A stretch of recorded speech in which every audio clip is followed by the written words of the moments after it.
Ngibingelele kuwe mlaleli, ngiyethemba ukuthi-ke uyaphila-ke.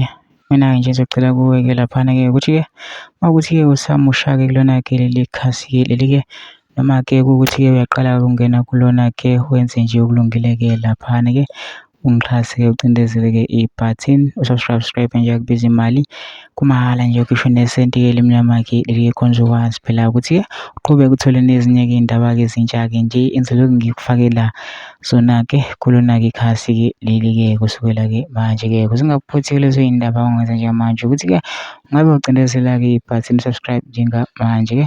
Udaba ngilethele lona-ke namhlanje ngilethele udaba-ke olubi-ke olushaqishayo-ke laphana-ke oluthusayo. Ey'ngenamanje-ke zithi-ke laphana-ke sekutholakale owesilisa ebulewe waphoswa eceleni komgwaqo namhlanje emini endaweni yase-Verulam eKenlands laphana-ke e-KZN. Lo mlisa kusolwa ukuthi ubulawe ngokushawa kakhulu. Kukhona nokukhombisa ukuthi ubebuye alunyiswe ngezinja emaqakaleni.